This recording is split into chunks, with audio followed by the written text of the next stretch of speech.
Okay, everybody, let's have a little bit of fun here. So here's the thing. What we've got is purchase demand has actually met the same requirements or the same levels as it did in January 2023.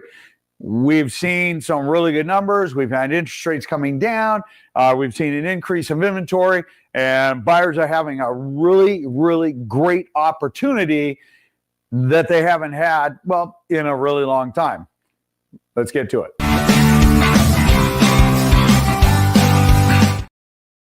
All right, so that music just cracks me up. I have to commend my team who create my little shorts and the different information that comes out on these videos, which is awesome. And of course, you know, there's nothing scripted here ever.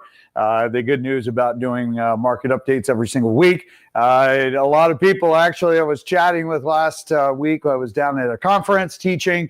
And before that, you know, I had a chance to speak with a couple of clients, and they're like, man, it is funny how a year ago you predicted exactly what was happening now. And I said, that's awesome, because now we're going to start predicting what's going to happen next year based on metrics, based on volume and things like that.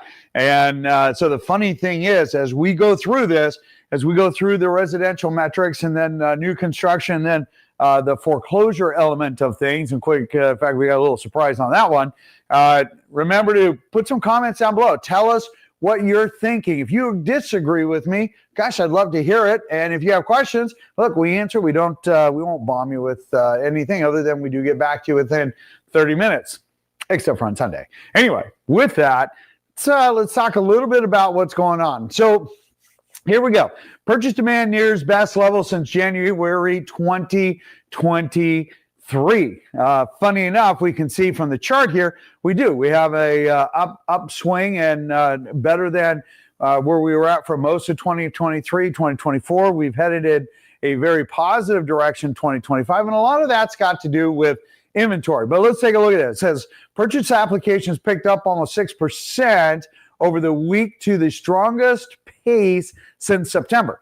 Despite mortgage rates increasing slightly with the 30-year fix, we'll get into that one a little bit, purchase applications for conventional FHA and VA loans increased as a potential home buyer continues to shop around. Now, here's the thing, super important.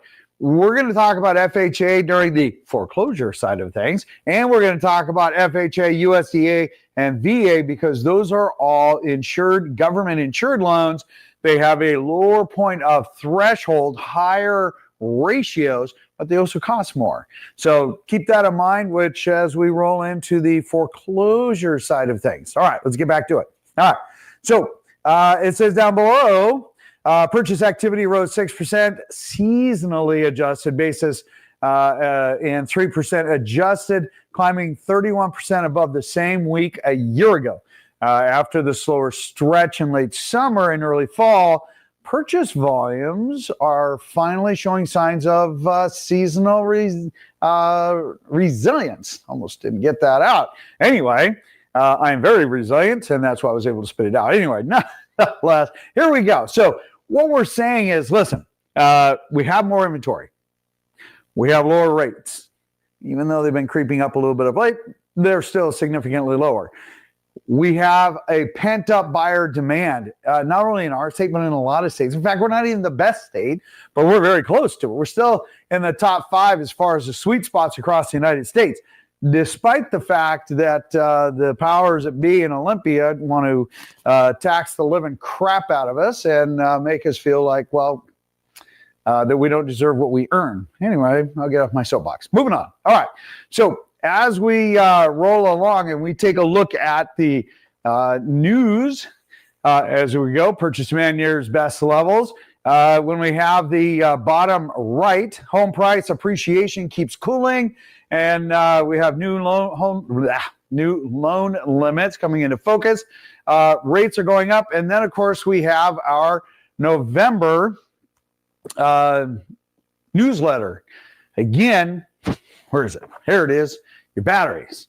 Swap out your batteries and your smoke detectors. Do it now.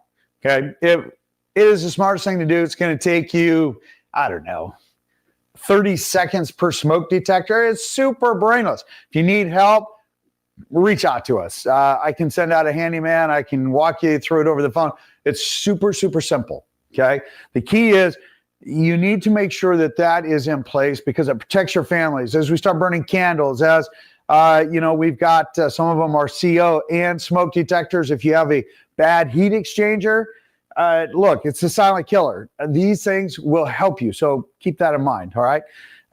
When we talk about other news that's going on, again, the foreclosure side is going to be super important. We'll hit on that one shortly. All right, let me get myself out of the way here.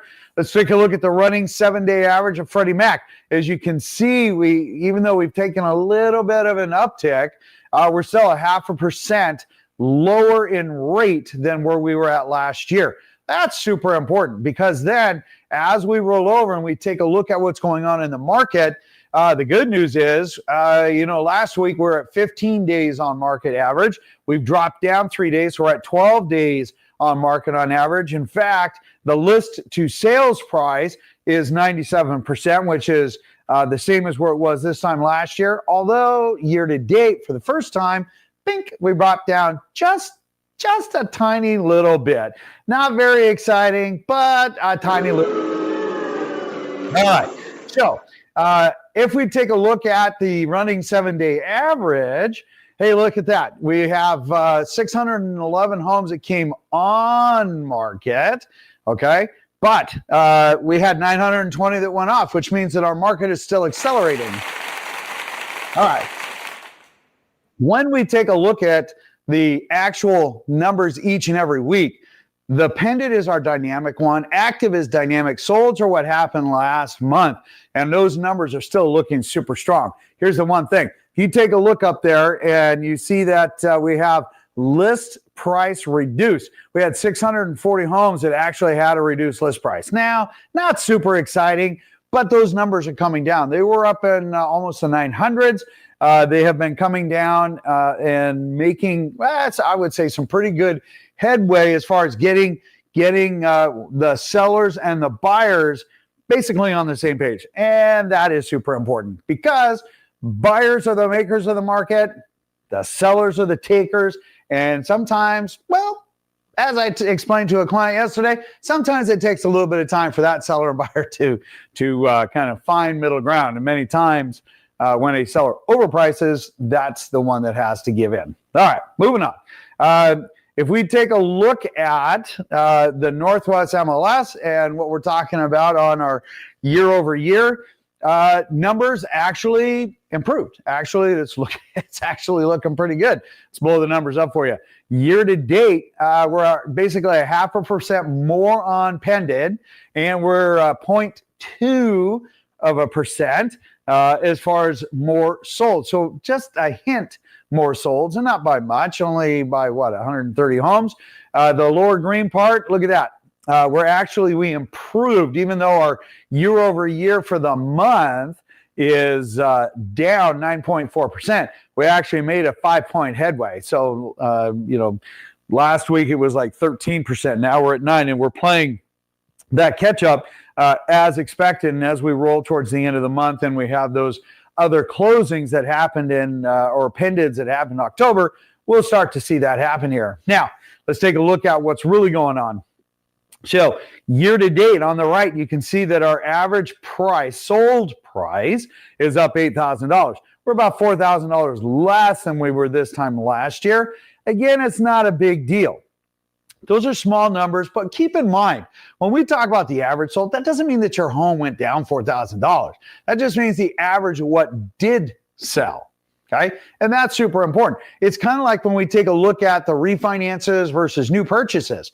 Refinances, they're struggling a little bit because the rates started ticking up, but when they were going down, they were, there's the folks that were at the 7% make a lot of sense now. You need about 0.75% to make a refinance make sense. And again, if you're doing a cash out refi, you're probably going to stay at the same rate or close to it because it costs more for a cash out refi because it's based on risk, right? You're pulling money out, reducing the equity so that you can do something else, even if you are paying off other commercial debt. All right. Now, let's get back to it. Hang on a second. Let's open that back up. There we go. So when we talk about the average sales price, it coming down just a little bit is not a big deal. But let's translate that over into, is this seasonally normal? And the answer is yes. Absolutely 100% seasonally normal. Don't even worry about it. Let's move into new construction. Okay, so we actually have a better week. Last week we had a slower week. Top chart, each of those negative numbers improved.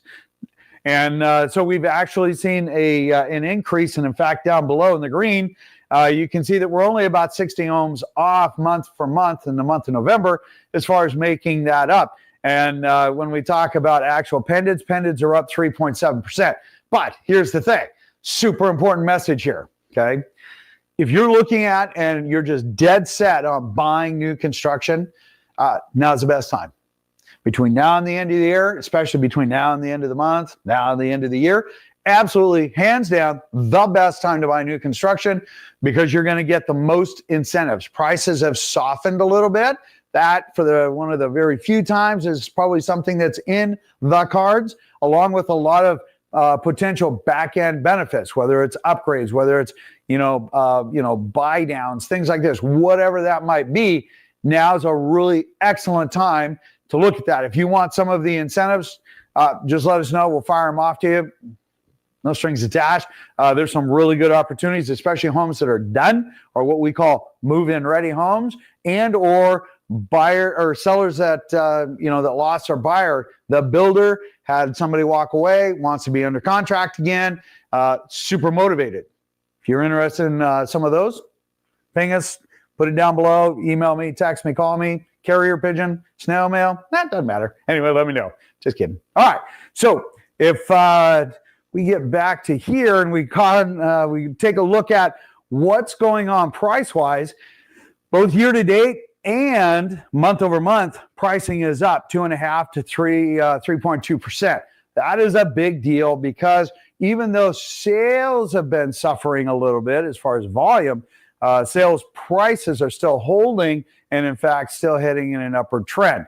And which then leads us to, yes, the bank-owned homes. Now you might remember last year or last week I said, you know what? Look, they're going to say, foreclosures are up, 20%. I was talking about our area. Funny enough, yes, you guessed it. Foreclosure jumped 20%, which is hilarious because it's more of on a national level, and there are some areas that do, but ours, you might remember, that was like 3 homes, 10 homes, 13 homes. I think it was 13 homes. If I had 3 and 10, we get 13. I think it was like 13 homes was the difference that made 20%, which is peanuts, right? But let me get myself out of this. Take a look here. So it says here, new foreclosures jumped 20% in October, a sign for more distress in the housing market. But is that really the case? Because CNBC, I actually give them credit. Why? Because in the article it says even with these increases, activity remains well below historic highs. The current trend appears to reflect a gradual normalization in foreclosure volumes as market conditions adjust. I totally agree with that. Florida, South Carolina, Illinois, those are the folks in trouble. And they're almost always the first to go in and almost always the first to come back out. Looking specifically at completed foreclosures. Now that's, you might be saying, what? Okay, so the difference is there's a difference between somebody going into foreclosure versus somebody who goes into foreclosure and they complete the process, meaning becomes a bank-owned home. Just because you're in foreclosure doesn't mean you're going to sink with the tide, man. You're going down and you're going to lose your house. Understand, there is a difference. Okay, so if we come back to this and it says, looking specifically, that's California, Florida, and Texas had the highest number of completed foreclosures. Still a strong demand for homes, so shouldn't be a big deal. Listen, there is no foreclosure tsunami to worry about. Yay! FHA loans are 52% of all delinquencies. That is our biggest nut right there. That's what I was trying to tell you guys earlier, but I wanted to save that little secret for now. Consumer debt is at an all-time high, which is creating our problem. So when we take a look at our numbers here, look, they're peanuts. We had 23 more homes available for sale than we did last year. We had 3 less homes that are actually coming on market for November. same number of solds. We had a couple of more pending sales. And funny enough, those are actually not foreclosures. Those are actually single family homes. When we take a look at our year-to-date numbers, they look like they're big digits, but they're not at all. They're peanuts. So anyway, if you have any questions, let me know. Here's the thing. Subscribe. Smash that subscribe button for me. Okay? Do me a solid. Let's get some folks looking at our channel, sharing the channel, so that people who are really needing this information, since there's no marketing, let's get that to them. And that's what you do for us. In the meantime, have an absolutely beautiful day. It is a little wet out there. And I'll see you guys on the next video. Take care.